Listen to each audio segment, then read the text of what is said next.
अस्सलामुअलैकुम मेरे दोस्तों, सज्जनों और बेलियों। मैं हूँ इजहार अहमद और वेलकम करता हूँ आपको किचन गार्डनिंग चैनल पर।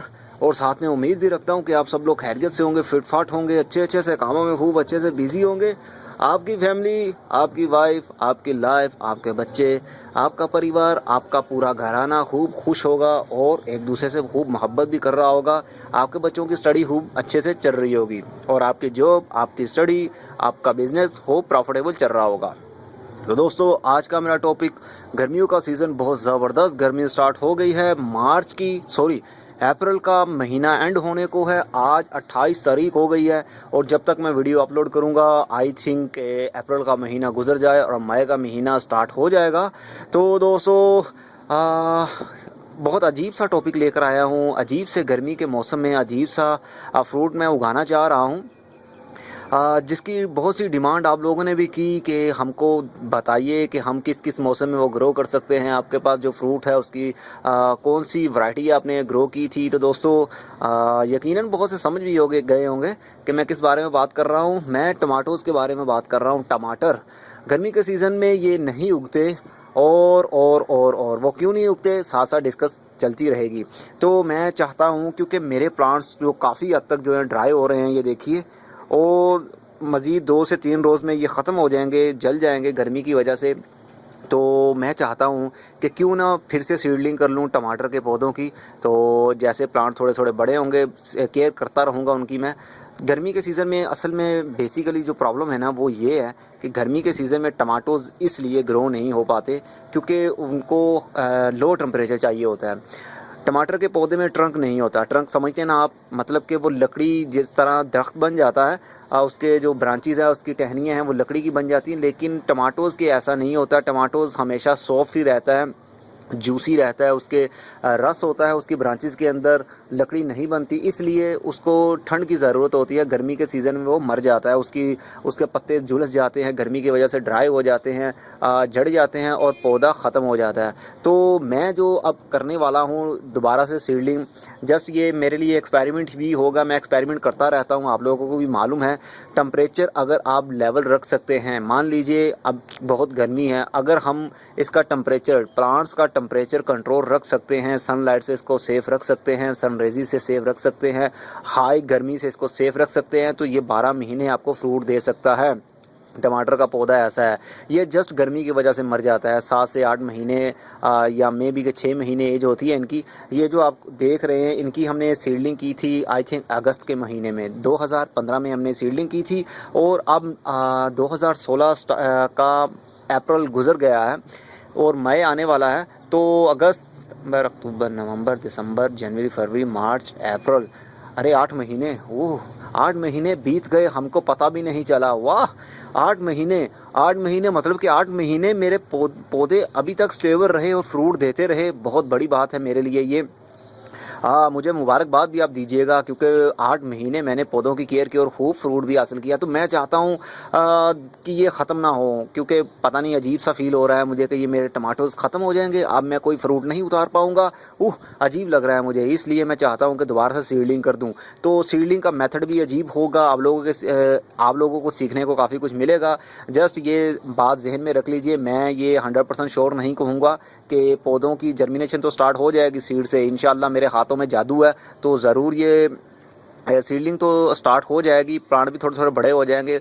अब ये बहुत बड़े होते हैं, फ्रूट लगता है या नहीं, क्योंकि गर्मी का सीज़न है। तो अब सीडलिंग का सीज़न है नहीं, बेसिकली टमाटोज़ की सीडलिंग का अब सीज़न नहीं है, क्योंकि ये होता है बाहर के मौसम में या फिर बरसात के मौसम में। 2 ही मौसम होते हैं सीडलिंग करने के लिए, लेकिन ये तो बिल्कुल सेंटर में आ गया हूँ मैं समझ लीजिए, ये अप्रैल का एंड हो गया है तो गर्मी तो फुल ज़ोरों पर है। हवा में बिल्कुल नमी नहीं है, ह्यूमिडिटी तो बिल्कुल ही नहीं है हवा में। ह्यूमिडिटी इंसान में काफ़ी इस तक बढ़ी हुई है। मैं बैठा हुआ छत के ऊपर और एक साया किया हुआ है मैंने, एक साइड पर एक चारपाई खड़ी की हुई है, उसके आड़ में मैं बैठा हुआ हूँ और थोड़ी हवा चलती है और मन को सुकून मिल जाता है। लेकिन फिर भी काफ़ी पसीना बह रहा है मेरा। तो ऐसे में टमाटोज़ रिलायबल रहेंगे, स्टेबल रहेंगे प्लांट उनके कि नहीं, ये मैं नहीं जानता, लेकिन मेरा शौक़ है, मैं चाहता हूँ कि टमाटर ख़त्म ना हो। तो चलते हैं अपने पॉइंट की तरफ। 5 मिनट तो मैंने ऐसे ही बातों बातों में ले लिए। ओके दोस्तों, उसके लिए हमें क्या चाहिए, उसके लिए हमें चाहिए, क्या चाहिए, अरे बताओ ना इजहार, क्या चाहिए? ओके, बताता हूँ इतनी भी काय के जलती है। ओके दोस्तों, ये है सीडलिंग ट्रे। ये सीडलिंग ट्रे आप जानते हैं, जब मैंने मिर्चों के पौधों के सीडलिंग की थी और टमाटर के पौधों की सीडलिंग की थी तो हमने यही ट्रे यूज़ की थी। याद आया?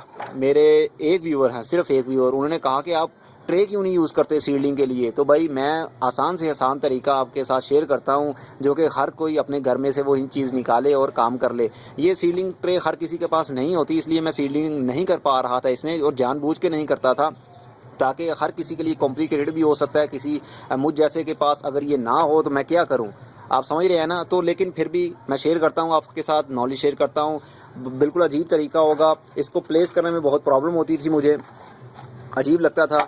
और मैं स्काई सीड पर गया तो उनसे मैंने पूछा कि मुझे छोटे छोटे ब्लॉक्स दे दीजिए, 4-4 पार्टीशन वाले ब्लॉक्स दे दीजिए सीलिंग ट्रे के। तो उन्होंने कहा भाई वही होती है सीलिंग ट्रे, जस्ट हम इसको काट लेते हैं जितने हमने पॉट की ज़रूरत होती है। मैंने कहा वाह, ये तो अच्छा आपने आइडिया बता दिया मुझे। तो मैंने काटा, लेकिन मैंने ये गलत काट दिया। ये देखिए, ये मैंने काटा था, ये कुछ इस तरह का था, इस तरह था ये। तो मैंने एक लेंथ में काट दिया। एक लेंथ में आपने नहीं काटना, एक लेंथ में अगर काटेंगे तो ये स्टेबल नहीं, खड़ा नहीं रह पाएगा, ज़मीन पर गिर जाया करेगा, समझ रहे हैं ना आप। तो इसको हमेशा ब्लॉक्स की सूरत में हम काटेंगे। तो ये तो फ़िलहाल मेरे आई थिंक ये बेकार है मेरे लिए। अगर आपने लेना है तो यहीं से हाथ बढ़ाइए और ले लीजिए, क्योंकि मैं आपको डिलीवर नहीं करने वाला। ओके दोस्तों, मैं हमेशा अपनी सीज़र यानी कैंची भूल जाता हूँ कि कैसे लाऊं। मतलब कि जब भी मार्केट जाता हूँ ये मेरे जहन में ही नहीं रहती। 20 रुपये की आती है, लेकिन 20 रुपये मेरे पास होना मुश्किल हो जाते हैं समटाइम, क्योंकि पैसे ख़त्म भी हो जाते हैं। ओके दोस्तों, मैं कुछ इस तरह इसको काटूँगा, कुछ इस तरह से काटूंगा। चलिए मैं पहले थोड़ा सा काटता हूं, क्योंकि अभी मैंने कुछ मेजरमेंट नहीं की कि कितने कितने ब्लॉक्स काटने हैं। मैं काटता हूं, देन आपके साथ शेयर करता हूं, तो stay with me. Okay my friends, मैंने कुछ इस तरह से इसकी कटिंग कर ली है, बहुत मुश्किल से कटी है। ये देखिए मेरे थंब पर देखिए निशान पड़ गए हैं सीज़र चलाने के, क्योंकि काफ़ी ये छोटी सीज़र है तो बहुत फोर्स करनी पड़ती है, मुझे पावर लगानी पड़ रही थी और मेरा थंब इसके अंदर फंस भी जाता था समटाइम। तो बड़े वाली होनी चाहिए, जो कि मेरे पास नहीं है। अब मुझे लगता है परचेज़ करनी पड़ेगी। वेल, मैं सबको काटने वाला नहीं हूँ, कुछ इस अंदाज में मैंने काट लिया है। 3x3 का मतलब 3x3 का है ये। 1 2 3 4 5 6 7 8 9, वाह 9 कंटेनर बन गए इतनी छोटी सी प्लेस। वाह रे वाह, ज़बरदस्त हो गया ये हमारे लिए। अब इसको मैं और नहीं काटूंगा, जस्ट मैं 9 की ही सीडलिंग करूंगा। 9 प्लांट मैं चाहता हूं लगा दूं, और 9 में से अगर हमारे 5 की भी जर्मिनेशन सक्सेसफुल हो जाती है, प्लांट बड़े हो जाते हैं, तो इनफ है हमारे लिए। आपको मालूम है ना, पहले मैंने 7 पौधों को 7 प्लांट मैंने लगाए थे। सीडलिंग तो शायद ज़्यादा की थी मैंने, भी मुझे याद नहीं है, लेकिन 7 प्लांट थे, जिनमें से मैंने पॉट भी थे मेरे पास जो मैंने काट दिए थे पौधे। और 1 2 3 4 प्लांट मेरे पास बड़े हो गए, और 4 प्लांट से मुझे इतना सारा फ्रूट मिल गया, 15 केजी से भी ज़्यादा फ्रूट मिल गया सिर्फ 4 प्लांट से। वाह, तो ज़बरदस्त था। तो ये तो फिर 9 है। तो ओके दोस्तों, अब इसको मैं रखता हूँ साइड पर। जैसे ही आपको ज़रूरत हो, ये काफ़ी फ्लेक्सिबल होता है, प्लास्टिक कटने में भी आसान होता है, तो ये जल्दी टूटता भी नहीं है, समझ रहे हैं ना आप। ये मतलब कि डैमेज नहीं होगा, धूप में भी पड़ा रहे तो ये कड़क नहीं होगा। कड़क समझते हैं ना आप, जिस तरह चीज़ प्लास्टिक की चीज़ अकड़ जाती है, तो ये वैसे नहीं होती, ये काफ़ी पॉलीथीन टाइप ही है। ओके, अब मैं इसमें यूज़ करूँगा सॉयल मीडिया। जो यूज़ करने वाला वो बिल्कुल न्यू है आपके लिए भी और मेरे लिए भी। मैं इस बार यूज़ करने वाला हूँ कोकोपीट, पीट मॉस। मेरे मुंह पे, मेरी ज़ुबान पे हमेशा कोकोपीट ही रहता है, क्योंकि मैं कोकोपीट यूज़ बहुत करता हूँ। तो ये है पीट मॉस। पीट मॉस क्या है दिखाऊँ आपको? अरे क्यों गिर रहे हो नीचे? पीट मॉस क्या है, कभी देखा आपने? नहीं देखा ना। चलिए ये मैं आपको दिखाता हूँ कि पीट मॉस असल बेसिकली है क्या चीज़। अरे यार, इसमें निकालता हूँ मैं। लगता है ना जैसे ये गोबर है, कुछ कह रहे होंगे अरे ये तो पीट मॉस ही है, कोकोपीट ही है, कुछ कह रहे होंगे कंपोस्ट है। अरे आप सब लोग झूठ बोल रहे हो, आप कोई भी बात सच्ची नहीं है। मैं आपको बताता हूँ ये क्या है। ये देखिए, पहले गौर से इसको देखिए कि ये क्या लग रहा है आपको। लग रहा है जैसे आप कह रहे होंगे गोबर है, ये तो नहीं, ये गोबर भी नहीं है दोस्तों। ये बेसिकली एक प्लांट होता है जो कि उस ममालिक में, उस कंट्रीज़ में पाया जाता है जहाँ पर बर्फ़बारी होती है। जब बर्फ़ पड़ती है तो प्लांट बर्फ़ के नीचे दब जाते हैं। ये कुछ झाड़ी होती है, जिस तरह वाइन होती है ना, बुश टाइप झाड़ी होती है ये। पत्ते पत्ते निकले होते हैं उनके, तो जैसे बर्फ़ पड़ती है तो ये बर्फ़ के नीचे ढक जाती है, और जैसे ढक जाती है तो आई थिंक जब तक ये बर्फ़ पिघलती नहीं है 9 से 10 महीने तो लग जाते होंगे। जब पिघलती है तो नीचे से कुछ इस तरह का ये बना हुआ निकलता है, मतलब कि ये ग्राइंड नहीं होता, ये बाद में उसको थोड़ा सा ग्राइंड भी करते हैं मशीन में, श्रेडर के ज़रिए थोड़ा सा ग्राइंड कर लेते हैं, तो ये पीट मोस बन जाती है। ये कोकोपीट का काम भी करती है, ये सीडलिंग में भी यूज़ की जाती है, ये आपके जो बोन साइज सॉइल है उसमें भी यूज़ की जाती है। अब मान लीजिए ये कोकोपीट ही है, लेकिन कोकोपीट से भी नंबर 1 क्वालिटी इसकी होती है। कोकोपीट दूसरे नंबर पर आता है, फर्स्ट नंबर पर पीट मोस आता है। ये वर्ल्ड वाइड यूज़ की जाती है। अब बोनसाई हो या आपने कटिंग्स लगानी हो, जिसको कलम बोलते हैं, कलम लगानी हो, या आपने सीडलिंग करनी हो, पता नहीं किस किस मेथड में ये चीज़ यूज़ की जाती है। ये बहुत ज़बरदस्त सॉइल मीडिया बनाने के लिए काम आती है। तो हम इसको भरेंगे इससे। ये हल्की हल्की मॉइस्ट भी है, लेकिन कोई बात नहीं, हम बाद में भी पानी देंगे इसको। मैं हाथ से ही करता हूँ इसको। और मैं जो सीड यूज़ करूँगा उसकी आई थिंक पिक्चर नहीं है मेरे पास, लेकिन बीज काफ़ी अच्छे क्वालिटी के हैं। अभी मेरे पास सेफ पड़े हुए थे, मेरे व्यूवर हैं, उन्होंने कहा था कि आपने कौन सी वैरायटी परचेज़ की थी सीड की, उसके नाम बता दीजिए, हम भी स्काई सीड से ले लेते हैं। तो मेरे दोस्त, मुझे नाम नहीं मालूम था, जस्ट मैं आपके साथ शेयर ज़रूर करता हूँ। आप उनसे फ़ोन करके भी पूछ सकते हैं, उनकी वेबसाइट पर उनका नंबर मेंशन है, वहाँ से आप पूछ सकते हैं कि कौन सी वैरायटी इजहार को आपने दी थी टमाटर की। मेरी एक बात याद रखिएगा, सीड के ऊपर बहुत डिपेंड करता है। सीड के ऊपर आपकी क्वालिटी बहुत डिपेंड करती है, आपके प्लांट को अच्छा फ्रूट लगेगा या नहीं लगेगा, डिजीज़ होंगी या नहीं होगी। अच्छा सीड आप यूज़ करेंगे तो आपको ये प्रॉब्लम नहीं होगी। ओके दोस्तों, कुछ इस तरह से मैंने इसको इक्वल कर लिया है, आप देख रहे हैं ना, बराबर की भर दी है मैंने, और थोड़ा सा मैं उसको पटक भी रहा हूँ, समझ रहे हैं। मैं चीज़ों को पटकता हूँ लेकिन बहुत केयरफुली ज़्यादा ज़ोर लगाने की, ताकत दिखाने की ज़रूरत नहीं है। मुझे मालूम है आपके अंदर बहुत ताकत है, मुझसे भी ज़्यादा होगी। ओके, ये हो गया, बस इतना इनफ है। अब हम सीडलिंग करेंगे। सीड आपके साथ एक और मैं नॉलेज शेयर करता चलूँ। मेरे व्यूवर्स हैं, कई हैं ऐसे जो कहते हैं कि हम सीड मंगवा तो लिए हमने, अब उनको सेव कैसे करना है। हम सारे सीडलिंग नहीं कर सकते, तो हम सेव कैसे करें बाकी जो बच गए हैं सीड। तो दोस्तों बहुत आसान है, आप यकीन नहीं मानेंगे, ये मेरे पास 4 साल बीत गए, 4 साल हो गए मेरे पास सीड का ये बॉक्स है। ये बेसिकली मेरे कैमरे का बॉक्स था, डिजिटल कैम था, वो तो खैर अब दुनिया में इसमें नहीं रहा, तो उसका बैग बच गया था। तो उसके अंदर मैं अपना USB जो मेरा हार्डवेयर में यूज़ होता है ना सामान, कंप्यूटर हार्डवेयर में, तो वो मैंने इसमें रखा होता है। जिस तरह ये आप देखकर समझ गए होंगे ये क्या क्या चीज़ें हैं। तो इसके अंदर मैंने काफ़ी पैक भी अपने सेव किए हुए थे। ये स्काई सीड्स के ही हैं। ये मिंट प्लांट के सीड मैंने लिए थे, तो इनकी जर्मिनेशन मुझसे स्टार्ट नहीं हो पाई थी। इसकी वीडियो मेरी ऑलरेडी मौजूद है कि सीडलिंग से आपने कैसे जर्मिनेशन स्टार्ट करनी है, प्लांट कैसे बनाना है, लेकिन वो सक्सेसफुल नहीं हो पाया था। पार्ट 2 उसका नहीं बन पाया था, वो फेल हो गया था। तो इसके अंदर मैंने 4 साल मिनिमम बता रहा हूँ, आई थिंक इससे भी ऊपर होगा। मैं ये तब के सीड मेरे सेफ़ हैं जब मैंने स्टार्टिंग में अपना हॉबी स्टार्ट किया था, तो स्काई सीड वालों का मुझे पता चला, तो वहाँ से मैं जाके परचेज़ करके लाया था। और कुछ मैंने लगाए थे जो कि फ़ेल हो गए थे, क्योंकि मेरा फर्स्ट एक्सपीरियंस था, मुझे नहीं मालूम था कैसे जर्मिनेशन स्टार्ट करनी है। जस्ट ट्रे में लगाया मैंने, और पानी आई थिंक कभी ज़्यादा दे देता था, कभी कम देता था, तो जर्मिनेशन स्टार्ट नहीं हो पाई थी। तो सेकंड मैंने अब की थी, जब ये लास्ट आपने जो कितने सारे टमाटर आपने देखे, आप लोगों के साथ शेयर किए मैंने, और थर्ड मैं अब ये यूज़ करने वाला हूँ, वही टमाटर के जो, और ये 4 साल हो गए मेरे पास, 4 साल। उस वक्त मेरा चैनल भी नहीं था, इतना पुराना है ये बैग। तो इसको सेव करने का तरीका यही था कि इसको अच्छी तरह से लपेट लीजिए, कागज़ में लपेटिएगा, पॉलीथीन में मत लपेटिएगा, कागज़ में लपेट के, क्योंकि कागज़ के अंदर अगर ह्यूमिडिटी बाहर से आती है, नमी आती है, तो कागज़ जो है ना वो उसको सक कर लेता है। तो अगर आप प्लास्टिक का यूज़ करेंगे तो प्लास्टिक के अंदर फंगस भी पैदा हो सकता है, आप समझ रहे हैं ना। तो इसलिए हमें इसको ड्राई प्लेस पर सेव करना चाहिए, ना कि जहाँ पर नमी हो वहाँ।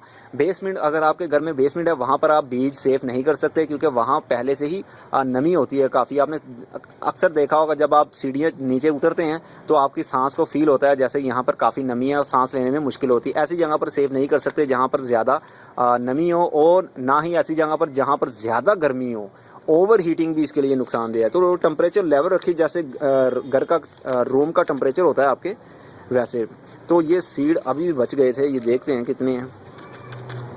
अरे ये कौन से सीड है, हाँ टमाटर ही हैं, बस थोड़े से ही बचे हैं दोस्तों।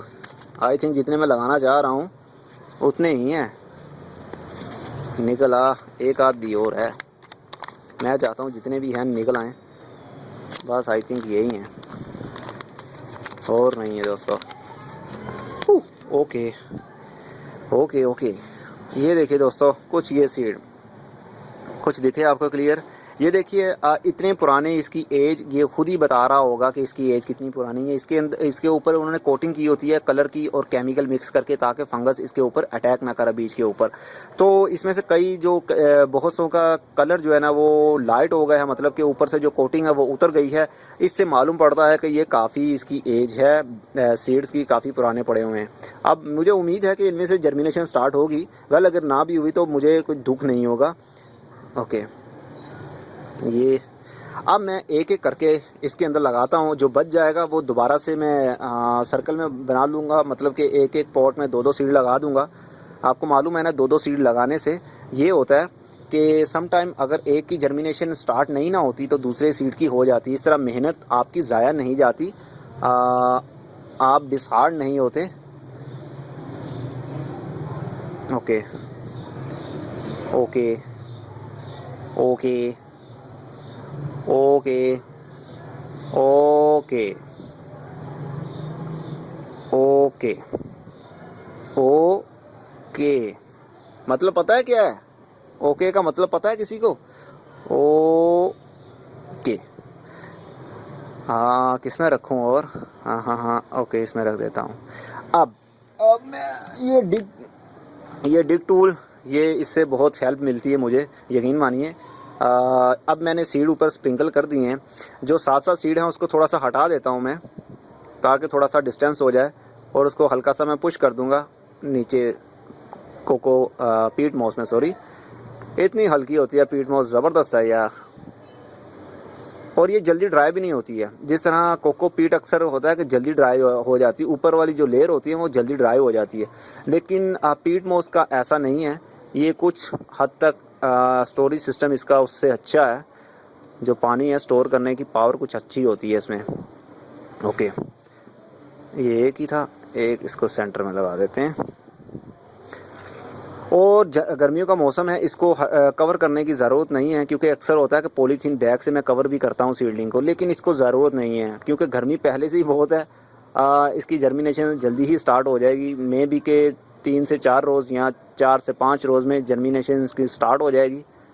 मेरी सीडलिंग जो टमाटोज़ के ऊपर है, कई वीडियोज़ हैं मेरी, बहुत सी वीडियोज़ है। जब मैंने चैनल स्टार्ट किया था तो तब भी थी मेरे पास, और मैंने वो भी आप लोगों के साथ शेयर किया हुआ है। तो मतलब कि इतनी सारी वीडियोस टमाटोज़ के ऊपर हैं, तो इसीलिए तो मैं इतना एक्सपर्ट बन गया हूँ टमाटोज़ के मामले में, सीडलिंग करने में और इनकी जो जर्मिनेशन स्टार्ट करने में। ओके दोस्तों, कुछ इस तरह से ही हो गया। अब टाइम है वाटरिंग का। ओके तो दोस्तों, अब पानी देते हैं इसको। पहले मैं इसको कर लूँ। और हाँ, मेरे एक व्यूअर है मेरे, तो उन्होंने कहा था कि हमने बोतल ली है तो हमें पता नहीं चल रहा कि उसका थ्रो कैसे करनी है पावर की शावर में, और इसको मतलब कि इसके मैनुअली सेट कैसे करना है। तो भाई ये ऊपर से जो गोल्डन कलर की आपको नॉब सी नज़र आ रही है, ये स्क्रू सा नज़र आ रहा है, इसको जैसे ही घुमाएंगी हो जाए क्लियर। इसको जैसे ही घुमाएंगे इसके डायरेक्शन, मतलब कि इसका पानी थ्रो करने का स्टाइल चेंज हो जाएगा, जिस तरह मैं अभी आपको करके दिखाता हूँ। ये देख रहे हैं, ये थ्रो कर रहा है फ्लैट में, फ्लैट मूड उसको बोलते हैं, मतलब कि सीधा उसको फेंकना। और ये आई थिंक ये शावर होगा, ये देख रहे हैं, ये शावर बिल्कुल बारीक सीडलिंग के लिए यही चलता है। तो हम इसको शावर करेंगे। बहुत ज़ोर से थ्रो मत कीजिएगा शावर को, क्योंकि सीड हटने का ख़तरा होता है। अगर सीड हट गया तो प्रॉब्लम हो सकती है, इसलिए बहुत आराम से, करीब से नहीं करना। 1 फीट फासले से, 1 फीट का अपने फुट का डिस्टेंस रखना है, ताकि जो पानी है वो प्रेशर से ना गिरे सीड्स के ऊपर। अगर प्रेशर से गिरेगा तो आपके जो कोको पीट है यानी सॉरी पीट मॉस है वो हट भी सकती है, तो हम नहीं चाहते कि वो हट जाए। ये प्रेशर दोबारा से भर लें, हुआ। ओके, जैसे आप दोबारा प्रेशर बढ़ते हैं ना, तो ये काफ़ी जो है ना वो ज़ोर से थ्रो करता है पानी को, इसलिए थोड़ा डिस्टेंस रखना बहुत ज़रूरी है। तो अब इसको हम इंडोर ही रख लेंगे, क्योंकि बाहर तो बहुत ही धूप होती है, तो ये तो जल्दी ड्राई हो जाएगा। छोटा छोटा पोट है, कंटेनर छोटा है साइज़ में, तो ये बहुत जल्दी ड्राई हो जाएगा। तो हम नहीं चाहते कि ये जल्दी ड्राई हो और हम दोबारा से इसको अगर पानी दें तो पानी देने की वजह से ये सीड हट भी सकते हैं। समझ रहे हैं ना आप? ओके, ये पानी इनफ है। इतना पानी दे दीजिए कि नीचे से एक मरतबा ड्रेनेज होल से वो ड्रेन होना शुरू हो जाए। ठीक है, ओके, ये हो गया। अब जब इसकी जर्मिनेशन स्टार्ट होगी तब हम, हाँ लेकिन ये याद रखिएगा, अगर आप अब सीडलिंग करते हैं मार्च के अप्रैल के महीने में कर रहे हैं जबकि ये सीज़न नहीं है, तो पाकिस्तान में और इंडिया में भी नहीं है, क्योंकि इंडिया में तो बहुत ज़बरदस्त गर्मी है और पाकिस्तान में भी गर्मी हो गई है। लाहौर में भी काफ़ी टेम्परेचर हो गया अब। कराची में तो बहुत ही ज़बरदस्त गर्मी पड़ रही है, मज़ेदार गर्मी जिसको बोलते हैं वो पड़ रही होगी। तो टेम्परेचर अगर आप कंट्रोल रख सकते हैं, मतलब प्लांट बन गया, छोटा छोटा प्लांट बन गया, अब हम इसको ट्रांसप्लांट करने के काबिल अगर हो गया है ये, तो हम इसको ट्रांसप्लांट करेंगे, शिफ्ट करेंगे किसी बड़े पॉट में। तो जहाँ पॉट हमने रखा है वहाँ डायरेक्ट सनलाइट नहीं आनी चाहिए, वहाँ शेड होना चाहिए जहाँ सिर्फ हवा चले, और हवा भी बहुत कम आती है और डायरेक्ट, क्योंकि गर्मी में जो हवा चलती है वो लो चलती है बिल्कुल, उसमें ह्यूमिडिटी तो होती ही नहीं, हवा में बहुत गर्म हवा होती है। ऐसे में भी प्लांट्स जो है ना वो मुरझा जाते हैं, पत्ते उनके झुलस जाते हैं। तो अगर आप केयर कर सकते हैं इनकी, अगर नहीं भी कर सकते ट्राई तो करें आप, कुछ ना कुछ तो आपको रिजल्ट मिलेगा ना। ओके दोस्तों, अगली वीडियो में फिर किसी नई इन्फॉर्मेशन के साथ मिलेंगे। तब तक के लिए good bye, see you and tata, और अपना बहुत सा ख्याल रखिएगा।